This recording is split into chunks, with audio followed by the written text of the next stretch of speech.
Hi, everybody, and welcome to another episode of Faith Greater Than Fear. And I'm Mike Schade from GNPI here in Joplin, Missouri. And we have, in the last several months, since the pandemic started, actually, began visiting with people and saying how their faith is making a difference and is greater than some of the fear that many in our world feel during this time. And we're into not just a marathon, this is a triathlon of a different season for all of us. And so we get to interview people from all walks of life and from whether they're near or far. Today, our guest is Maggie Schade, and she's near, not that far away from us in Joplin, Missouri. Maggie, welcome. Thank you so much for having me. I'm so excited to be here. Absolutely, absolutely. Well, we were talking before the program that you and your husband graduated from Milligan College. One of my daughters went there as well. Tell us a little about your family, where you met, about your family now here, and what you and your husband are in ministry-wise, would you? Yeah, so I'm originally from Amarillo, Texas, very proud Texas girl, and then went to school at Milligan. That's where my husband Isaac and I met. When I was at Milligan, I just really kind of started to see the connection between Jesus and justice, and this desire for some community impact kind of initiatives, things like that, and just to see the local church at the center of those things. And we ended up here in the Joplin area at Christ Church of Orinoco, and actually next month I'll celebrate 10 years on staff here at Christ Church. So exciting, such an honor and a blessing to be able to be a part of this church. And my husband Isaac is the chapel minister and a worship professor at Ozark, and he just finished up 4 years there, so he's starting his 5th year. And yeah, we love life and ministry. We've done ministry together at the same place, and now doing ministry at 2 different places, but seeing the overlap there. So we love it. We have a 4-year-old son named Pax and a 1-year-old daughter named Poppy. So life is very busy these days. And there are many in our audience that will identify with that last bit of being a younger couple with children. Now, you don't have them maybe in full-time school yet, No, but no. talk about the whole balancing 2 people, man and wife, husband and wife, working in different roles and ministries and balancing with children. How's that going with this pandemic? It started out very interesting. So our son Pax was in his first year of preschool last year. He's right now in his 2nd year of preschool. And so he, obviously school ended for him. And so we were all home all of a sudden and trying to figure out how to balance all of that with a baby and a 4-year-old and 2 separate ministry jobs. And there were a couple times a week where we would have Zoom calls at the same time. And so it was kind of like, okay, how are we going to keep a 4-year-old and a 1-year-old entertained on their own while we have these separate Zoom calls? And so those were always very tricky times, but we made it, we survived. We just really decided at the beginning of all of this, like, okay, this could be a season where we feel really crazy and out of control and we don't know what we're doing. Or we could say, all right, this is a season where the 4 of us are at home together, and we could be really intentional with that. And so we chose to be really intentional. And I'm so, so thankful because we, are looking back on that time when we were just at home, not going anywhere, as having some really great memories and times where we could just really kind of cement ourselves as the Shades, as a family, and what that meant, especially after, with me finishing up 10 years on staff here at Christ Church, and then him finishing 4 years at Ozark, which is like, one cycle of students. It was kind of a really great time to just take a deep breath and be able to just really look back and reflect and be so thankful for the years of ministry that we've had, and get excited about the next season of ministry, and to just really enjoy our kids. They're at such a fun age, and it was just really fun. It was a good time, just trying to make the most of a really difficult season. And that's so people of faith seem to excel in, and that's what we hear, Maggie, over and over. And I know there's going to be people that continue to lose jobs and continue to be told in various states lockdown is reinitiated. And so the word to those listening from your family to them would be relish it, cherish it, lean into it, extract the most from it, and make it a memory maker, and not let it be that which will kind of maybe even tear you apart or be something bad, right? Yeah, absolutely. We in our family, we believe wholeheartedly that God does not waste anything, not even our deepest sorrow, our hardest season. None of that is wasted. He doesn't waste it. So we shouldn't waste it either. If he is working in all of that and through all of that, then we want to be open to that and see his hand in all of that and not waste those times. Good words, good words. We're going to move from the family and ministry, and congratulations on both of those anniversaries, by the way. But you mentioned in your opening about justice, and you mentioned about that being something God worked on your heart as a student and now as a married woman in ministry, mom. Here in Joplin, there is the RISE Coalition. So unpack that for us. What does the acronym RISE mean, and what is the coalition? Yeah, so the RISE Coalition, it stands for Regional Intervention of Sexual Exploitation. And so we have this coalition that really is just that. It's a coalition. It brings the whole community together to fight sexual exploitation, to fight human trafficking in all of the various ways that it manifests itself. And so we focus specifically here locally. There's some incredible organizations like RAFA, Black Box International, that look overseas. And I think that's what kind of piques people's interest, or what their first maybe interaction with trafficking was, to look at it overseas. But we just have learned and continue to learn that this is something that is happening like crazy here in our local community. And so we have this coalition that brings together the faith community, law enforcement on a local level and a federal level and a state level, the medical community, education, social workers, just really anyone that needs to have a seat at the table to fight human trafficking. We try to bring them all together. And our main focus is our training. We want accurate, faith-based information out there about human trafficking, which is really, really important, especially right now. So we do trainings for the medical community, law enforcement, parents, just everyday community members, churches. And then we also have our victims response team, which is the team of people that whenever they get a call from law enforcement or from the hospital, or just a community member, that there is a case of human trafficking, then they are able to respond and just to help provide that victim with whatever it is they need. Because every situation is so different. We see a lot of trends and patterns in human trafficking, but there is no formula. There is no exact, this is what it looks like. And so our victims response team is able to go in and offer whatever services are needed in that specific situation. And so we have had such great community response and support in this. And, the Joplin community is rare compared to other communities. I mean, there is just a sense of community collaboration that you will not find many places. And we have found that to be especially true in our anti-trafficking work. And so we're so, so thankful for that. But it really just is an opportunity for anyone in the community who wants to fight human trafficking to come together and do that. That is awesome. And that is literally being the mouth, hands, and feet of Jesus in some very active and proactive ways. And every one of those victims has a face. Everyone has a name, and everyone has a story. Absolutely. Tell us a little bit, without revealing that, just what are some of the stats, and then bringing it down to a story without any confidentiality being in any way violated here. Tell us, what are we seeing here in the Midwest even? You wouldn't think, oh no, not in the Midwest. We're in the Bible Belt. We're conservative. We're Christian. We're isolated from the coast. And yet that's not the case. Oh, not the case at all.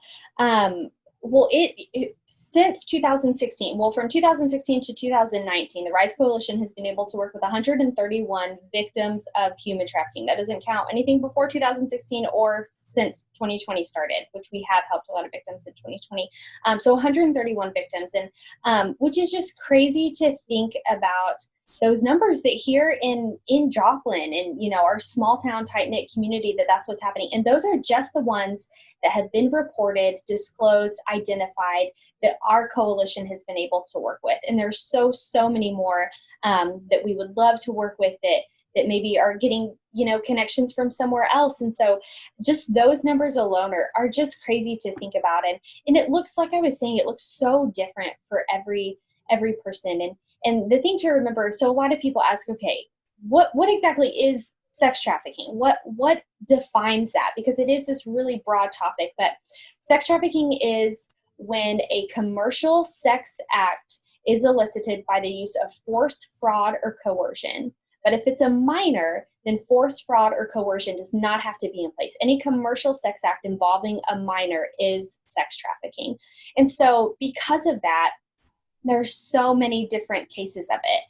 It's things that happen in person. It's things that happen online.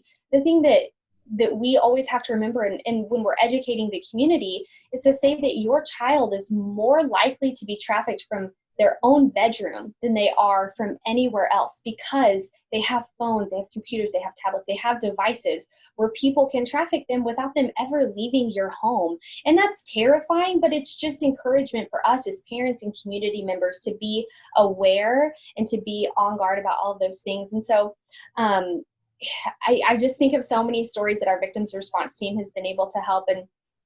And one in particular that I think about is a young girl, a teenage girl that just happened to be chatting with someone online. She was using her phone. She chatted with someone who said that he was this teenage guy. And so, you know, she felt a lot of love from him and adoration. There was grooming that happened. He knew what he was doing, convinced her to meet up with him. And so she did. And then when she finally did, it turned out he was a grown man. He was a middle-aged man. And at that point, he had done such a good job of grooming her that it didn't matter anymore, because she felt that love and that acceptance. And then from that, she ended up getting pregnant at an incredibly young age. And thank God for our law enforcement and for our medical community, and our victims response team that was able to step in and identify that, and to prosecute that case, which doesn't always happen in cases of trafficking because it's so complicated. But justice was served in that, and that man will not be able to traffic or groom or harass any other young girl again. But it's cases like that, you know, this girl lives in my community. She lives, you know, in my backyard basically. And this is what's happening from her phone. And then we just see situations like that time and time again, or girls just getting involved into people that they think love them, that are providing stability for them, that are grooming them. And then they end up in situations that they're unable to get out of.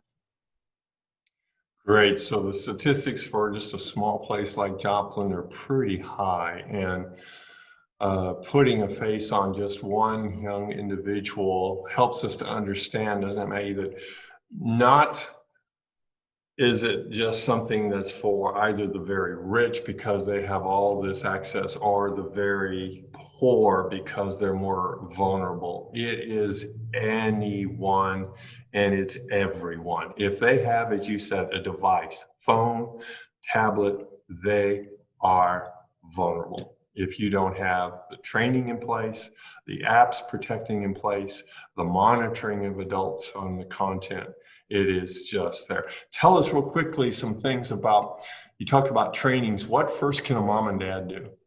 Let's go there first, and then we'll talk about what the community can do. Yeah, I mean, I think the most important thing is for a mom and dad to remember that they are mom and dad.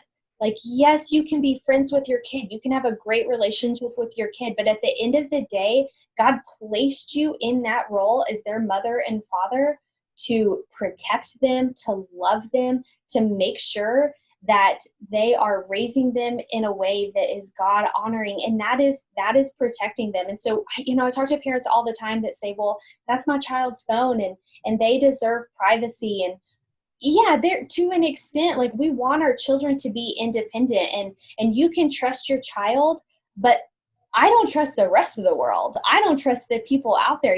I say all the time, like, let's say that Arrowhead Stadium is filled with thousands and thousands of sexual predators. Would you ever send your child into that stadium alone without protection? Oh my goodness, no, never in a million years would we do that. But when we hand our child a phone and we don't have those protections in place, we don't have that trust built with them, we don't have that monitoring and protection, then that's exactly what we're doing. We are feeding them to the wolves. And it's a balance. We don't want to, exactly what these interviews are about. We don't want to live in fear. We don't want to go around thinking everyone is out to get our children and everyone is terrible. But at the same time, we have to have a healthy awareness that there are people out there that want to hurt and exploit our children. And so we have to have that balance so that we can raise our children to be healthy, God-loving people that are protected from these monsters. So mom and dad, be mom, be dad. Number two, let's talk a little bit more about the community. What can the community do? Maybe the church, maybe we'll start there, and then we can talk about the community at large. How about that? What can churches do? So, I get a lot of emails. I get a lot of people saying, hey, I want to be involved in anti-trafficking work. I want to go bust down doors. I want to go on raids. And I think, well, okay, pump the brakes a little bit. But honestly, here's the most important thing that you can do. In community impact work, a lot of times I say, let's say we have an example where you and your group of friends are at the river, and all of a sudden you see there are all these babies coming downstream in the river. Well, what are you going to do? You're going to jump in and start pulling those kids out. You're going to rescue them, obviously. But we can't stop there. Somebody has to be on the shore making sure after these kids are rescued, that they're okay, that they are getting the help that they need. But a lot of people, needs to go upstream and find out who's throwing these kids in the river in the first place. And so that, I think, is the church's most important role in anti-human trafficking work, is to go upstream, to find out who are the vulnerable kids in our community, who are the people in our community that are most at risk to end up in trafficking situations. That's kids in foster care. That's kids that don't have healthy home lives. That's kids that maybe are looking for something, runaway kids, homeless kids, kids that have those insecurities. And so if we as a church can really start to invest in kids upstream and stop them from ever getting into situations of trafficking, that's huge. Trafficking is so traumatic that will have a huge effect on you for the rest of your life if you're a victim of that. So if we as a church can go upstream and identify who are these vulnerable individuals in our community, and let's be the church, let's invest in them and let them know the love of Jesus and serve them upstream, maybe we can prevent all of this from even happening. I know it's not as fun as busting down doors and going on raids, but it has a much bigger impact, and that's what we want to shoot for. Yeah, the old adage, what is it? Pound of prevention is worth an ounce of cure, something of that nature. So it's what you're talking there. Better never to have had the scar and the experiences. Let's come as we start bringing this together, and oh my, there's so much we could unpack. But as we look at the community, what kind of resources, either to the families, what apps or what resources, church, community citizens, where can we go? And we'll put some of this in our interview notes as well. Maggie, afterwards, we'll get that locked down. But just to tell our audience, where do you go? How do we help? Yeah, I think that the most important thing is to find really accurate faith or fact-based information, really to find what's actually out there. And the RISE Coalition, we offer trainings here locally, but now that Zoom is happening and we're all kind of going digital, we're finding ways to reach communities all over the country. And so we're working on some virtual trainings, things like that are available to our community, but that will also be available to other communities around the country. And so just to be able to find out, like, what kinds of things for your specific family are going to be beneficial for you with your kids and with phones and devices and all of that. But then also finding out, like, who are the organizations in your community that are doing this? Like, what is your local law enforcement doing? And here again in Joplin, They're doing incredible work to fight human trafficking and to partner with local nonprofits like Rise. What is the medical community doing, and what are, here in Joplin, we have so many great organizations that offer medical services or, social work services, whatever that is. And so I think just to start with finding out what is already in your community. A lot of times people say, I want to start my own thing, I want to start my own organization, but really let's find out what's already happening. Let's not reinvent the wheel, and let's find out how can we be very, very informed, accurately informed about what's going on, and then how can we partner with our organizations that are already doing this incredible work. Great words. And as we finish up, May, with the pandemic, has trafficking gotten less, stayed the same, or worse? I think it's gotten worse. It's not as reported right now, we're seeing, but it's definitely gotten worse, with people staying home, with kids being at home on their devices infinitely more than they ever had been because they weren't in school, things like that, with people just being stressed, with people looking for new ways to make money, things like that.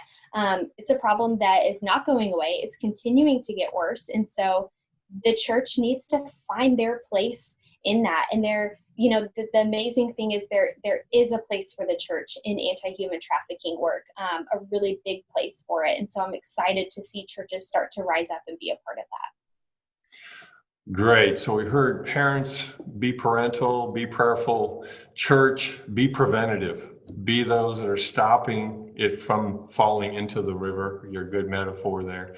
And in the community, be pursuing of information. Find out what's already been happening by those in the medical community, law enforcement. Can't say enough. Absolutely.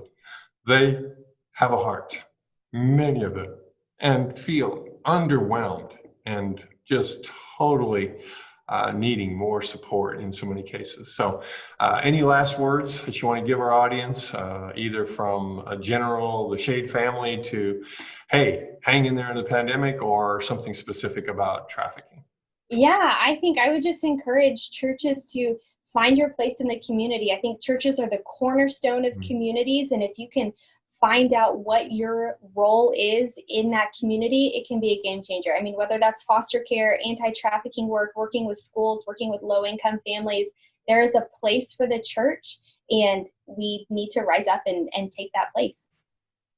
Thank you, Maggie. Schade, have a great day. For all of you, thank you for listening. I hope you enjoyed, like I just did, and learned some new things on what we can do in the community to be the hands and feet, and for people like Maggie, who are the mouthpiece for this very important issue that we need to deal with as a community in a day. So from all of us, we want to say thank you. And if you enjoyed watching this, I'm sure there's other people might appreciate it as well. So get on your social media channels, share it. There'll be information that you can tag in this as well. We have a podcast as well, edition of that. So from Maggie and us here in Joplin to all of you, have a blessed day. And until next time, stay tuned for more episodes of Faith Greater Than Fear. Blessings.